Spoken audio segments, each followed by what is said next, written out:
And so that was the beginning of many other events that took place.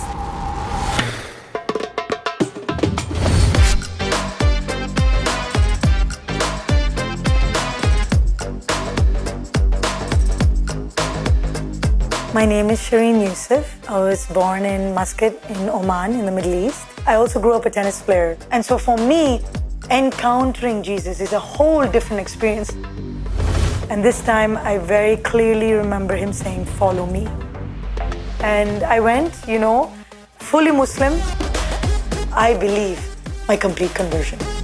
If it wasn't for him, there's no way I would have been able to give up my career to do this.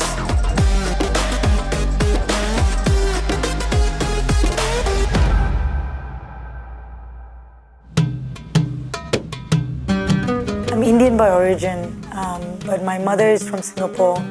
And so growing up, I spent most of my time in Oman, India, and Singapore. Those are the three countries.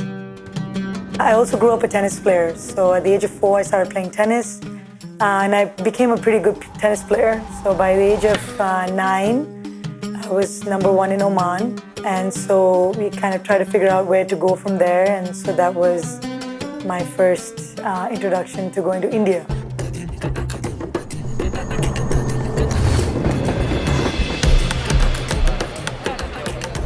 And I stayed in India for a number of years after that. That would probably be the time where I spent a lot of time in prayer because I really, really wanted to become a tennis player. And back then, I think the way I prayed was pretty much about wanting to be a tennis player. And so I always prayed when I was playing tennis, before my games, during my games, whenever I was losing, whenever I won. It was just a way for me to be. A lot of my religious background actually came from my time with my grandmother. I was pretty good in, memorizing stanzas from the Quran. I believed that prayer was the way to go. I loved fasting. So these were things that I really enjoyed about Islam at the time when I was growing up. When I stepped away, I went to India. There was a little bit of a break there.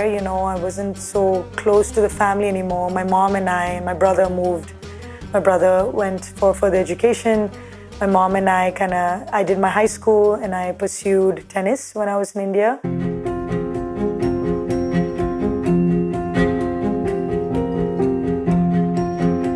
And then at some stage, my family thought it was best for me to come back into education, and I pursued my aerospace engineering degree. And I would say that was probably the time when I didn't know what else to pray for. There was only one thing I wanted to pray for, and that was to be a tennis player.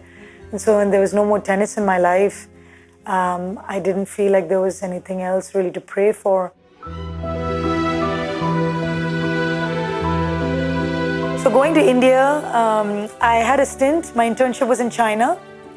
And when I went to China, I realized a lot of people there don't follow religion. And so I remember thinking, why are we following religion? Why do we need religion? And I would say that was probably the time when I kind of transitioned fully into becoming somebody who didn't really follow any one particular religion. I was interested in people, interested in their cultures. If they talked about religion, I listened. But I wouldn't say I personally followed any religion per se.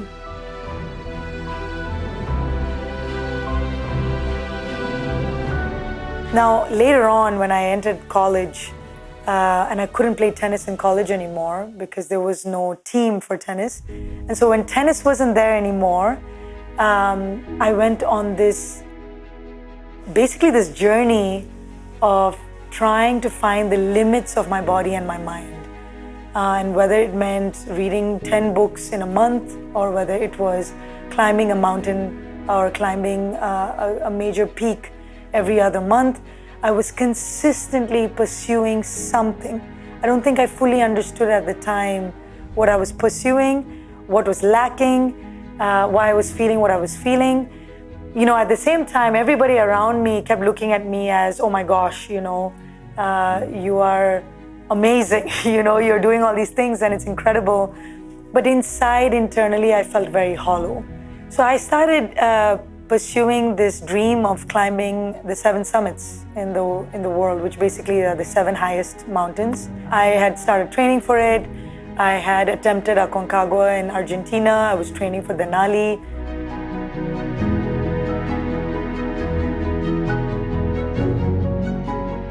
And I was just with friends and just hanging out in a place. And it was there that I had my first encounter with God.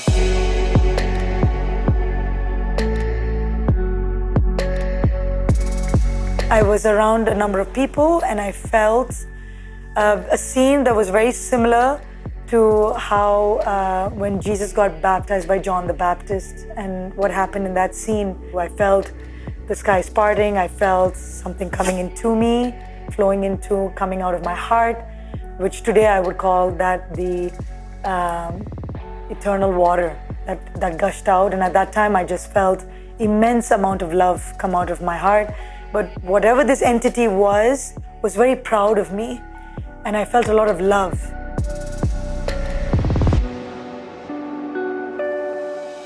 There was a lady I did not know at all. She was extremely beautiful. She was Polish, and she was sitting opposite me, and I wasn't even really talking to her. And she came around the table and she sat next to me and she started talking to me, and then she said, I don't know who you are, but I feel like you love me. And I remember thinking in that moment, I do love you. And so I said it, I do love you. And she said, yeah, I get it. A lot of people have told me about that, but in your case, I actually believe you. I actually believe that you love me. And so that was the beginning of many other events that took place those next 2 days, where I was meeting people, and they were saying things to me, things that they were feeling, people I didn't really know. And I knew something had shifted, something had changed.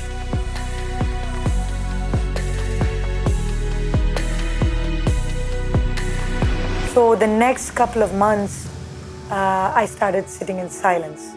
And it was easy for me at that point because I had already been walking the path of learning how to breathe correctly. And when I learned how to breathe correctly, being in silence came very naturally to me. And so it was easy to have a still mind. And all I can say is I don't know what I was waiting for.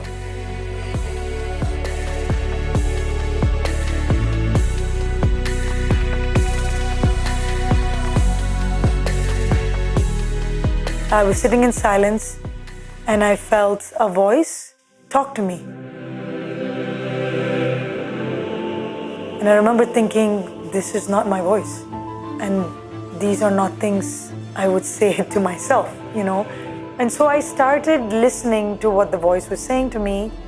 And over time, I started doing the things that the voice was saying. And it was small things, things like go here, go there, do this, do that. But over time, it started becoming bigger. And I started noticing that he was asking more. And so initially it was not a problem. But then one day he said, go back to religion. And that was where I drew the line. And I said, no way, I'm not going back to religion. I will do whatever you want me to do, but I'm never going back to religion. Very disheartening way, I said, okay, I will go back to Islam because that is the only religion I knew to that extent. And so that was the beginning of my journey with Islam. And like I said, I never do anything half-hearted. So I went back into it fully.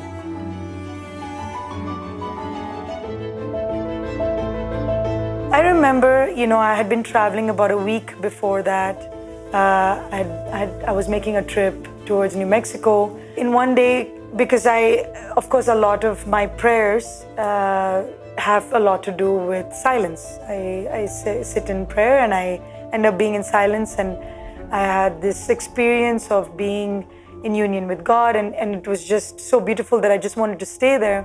And in one of these experiences, I remembered feeling that I encountered Jesus.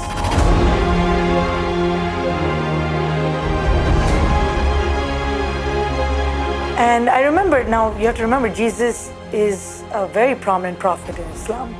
So it wasn't like he was out of the blue, it was not within the realms of Islam, but I was a little surprised, And I cannot tell you that I saw a figure or anything like that.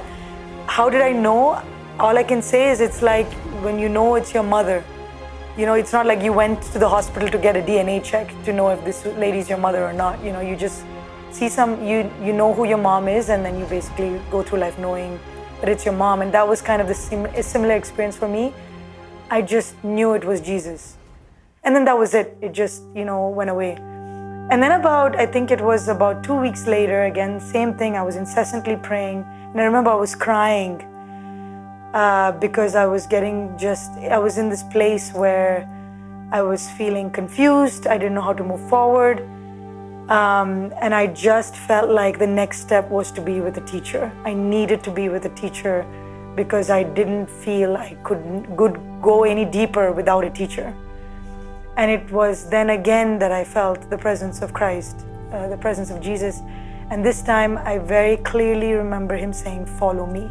And so I remember when he said, "Follow me," the first thing I thought, I'm so grateful that the question that came up in my heart was, how? And so remember at this time, I'm still very Muslim, but because it was the second time, I was more at ease. And I just looked at it as,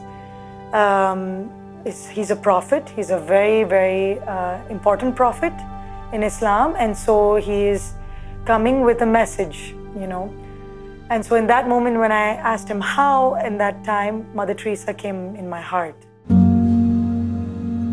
And so I knew of Mother Teresa. I didn't know Mother Teresa was Catholic at the time. I knew of her because I went to IIT Kharagpur, which is 3.5 hours away from Calcutta. So I knew of Mother Teresa. I looked at her as a social worker. Right? That's how I knew of her. The first thing that came to my mind was charity work. That is probably what I need to do more of, because Muslims also do a lot of charity work, and I felt I was not doing enough zakat. I need to do more of giving to the poor, and I felt that maybe that was an area that I needed to work on more. I looked up online and I came across the Missionaries of Charity, and I called up the Bronx their headquarters of the US is in Bronx in New York, and I called them up. And believe it or not, the sister who picked up the phone, her name was Sister Fatima.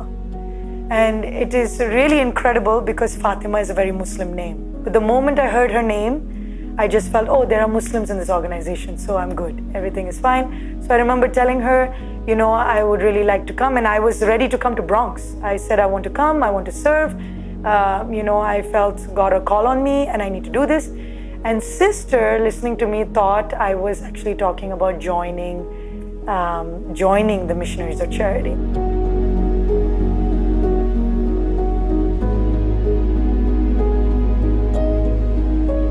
And so at that time, because it was COVID, a lot of the houses were actually closed. But because she thought that was what I was saying, that I had a calling, she said, don't worry, I will let the sisters in Houston know that you are coming and they will take care of you. I called the Sisters of Houston. I got an appointment. It was October 25th, I believe, the day that I walked in, October 25th, 2020.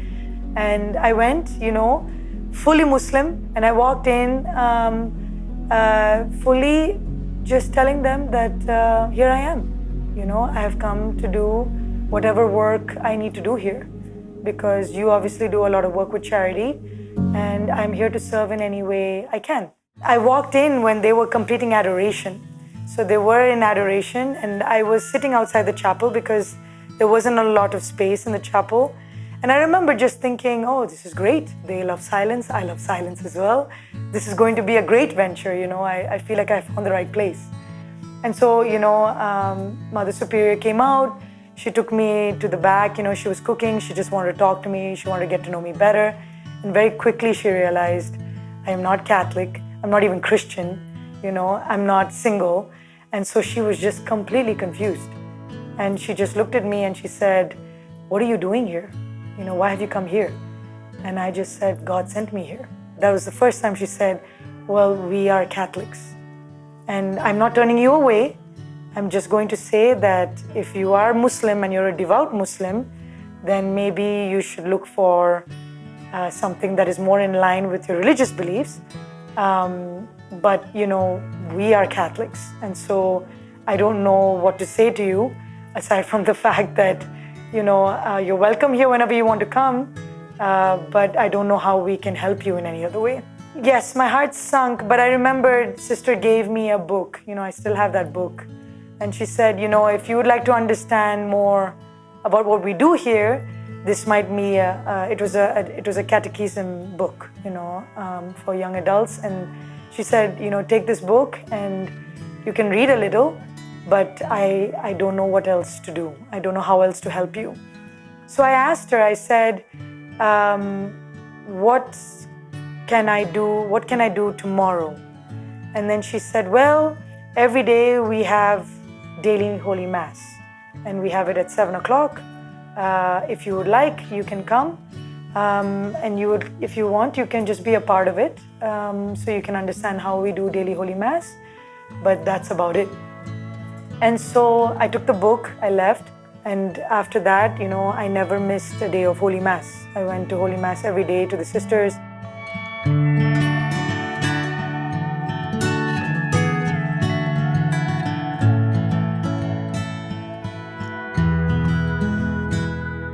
Slowly, the sisters started realizing, okay, she's serious about this, because initially I think they just looked at it as, okay, she probably is going through something very traumatic in her life, and she'll probably have a change of mind, and she'll probably let go. But no, it just continued. The next day they introduced me. I met my first priest. His name is Father Edmund. He's from Blessed Sacrament, and he told me about form.org. And so he asked me to watch a series called The Search. And so I started watching The Search. But there was no question in my mind. At that point, all I remembered thinking was, I need to now fall in love with Catholicism. I can feel you moving every inch of my soul, and I can tell you wanted me to change. I know that this music is only what you make of it, and I know the notes. So it was really amazing that I came into the Sisters of the Missionaries of Charity, their convent, at the end of October, because November is the month of saints. And I got introduced to John the Baptist. And I remember thinking, he must increase and I must decrease. That idea had never been introduced to me before. And that was only the beginning. Every day I started learning about a new saint. And it just completely made me realize that is now the mission of my life. I want to become a saint. I remember the day so clearly, going back to that moment in my childhood when the only thing I wanted so badly in my life was to become a tennis player. And this was so much more. It was beyond anything I had heard of. It was higher than any mountain I had climbed, lower than any valley that I had gone down. And it was just beyond anything I could pursue. And it seemed like the perfect thing I wanted, that would be the mission for the rest of my life. And so I remembered in a dream in January, St. Joseph had come in my dream. And it was one of the most beautiful dreams I'd had, where I really felt that he was taking care of me in a way a father takes care of a daughter. And so I looked for a church with the name St. Joseph's, and there was one very close to my house. I remember on the day I got baptized, it was the vigil of Easter, April 3rd vigil. And I remember I was sitting in the first pew, and I was sitting next to my godmother, and I remember uncontrollably crying. I couldn't stop crying. And I remember my godmother was looking at me wondering what is going on, was I changing my mind? She didn't tell me, but I could see that she was concerned. And I couldn't understand why I was crying. I just couldn't stop crying. And I kept turning around because the sisters were supposed to come. For me, they were the only family I had. I didn't really have any family here who attended, blood family. And so they were the only ones who had actually watched my entire journey. And so they were slightly late, they hadn't come. I was getting concerned, they hadn't reached. I kept looking back. And then when they walked in, that was the first time I realized, oh, my side of the family has come. And that was when it hit me, in my culture in India, when the woman gets married, she leaves her family and she goes to her husband's family. And it is actually a very bittersweet day, because on that day, even though there's a lot of happiness, there's always a lot of tears at the end, because she's leaving her family and she is going to her husband's family. And that was the moment I realized that's it. I am leaving my family behind and I am entering into my husband's family. Jesus is my husband, Saint Joseph, Mother Mary, it is now my family.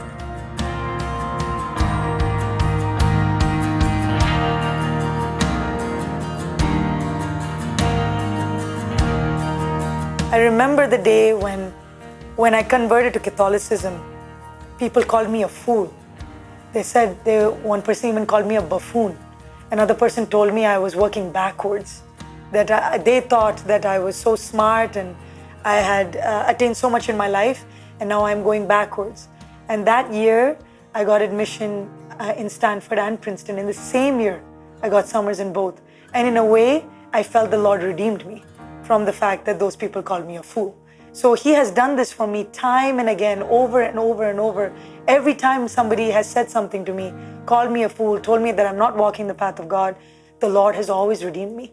How can I not be faithful to such a Lord? And so I continue to walk, I continue to do the things that He tells me to do because He always shows up. Every time I go on stage and I walk up, they're not knowing exactly what to say, He always puts the words in my mouth. I wish I could say to you, I am never afraid. You know, the words of John Paul II are always there in my mind. Do not be afraid, over and over. But the reality is every time He tells me to do something new, every time He tells me to do something that I've never done before, I am afraid. I do feel fear. But it is the complete trust that I have that He will show up that makes me walk.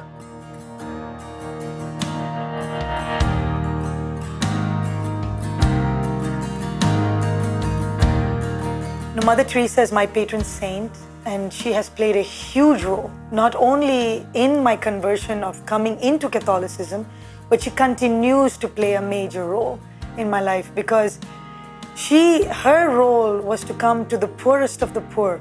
And today I recognize that I was the poorest of the poor. I didn't know who Jesus was. I didn't understand all of what God entails. And so Mother came to me because she knew I was thirsting. I was thirsting to understand what is the truth. Who is God?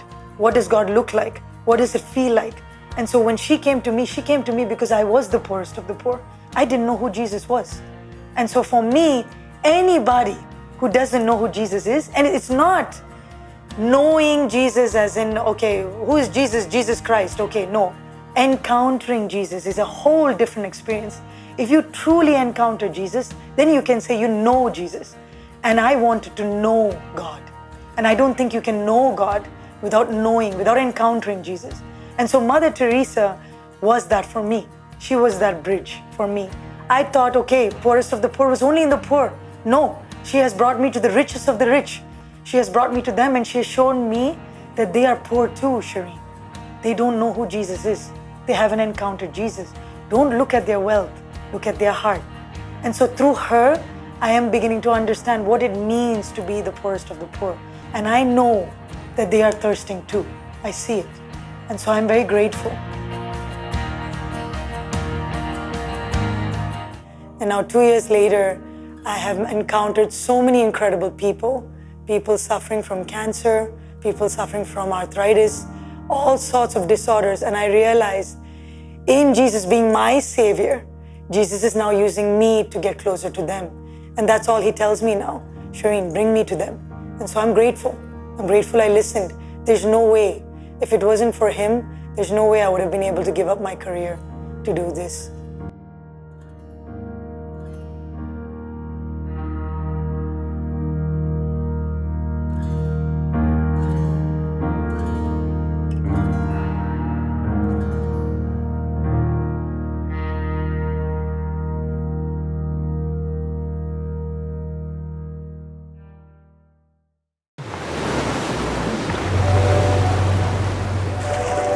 Are you searching for purpose of life?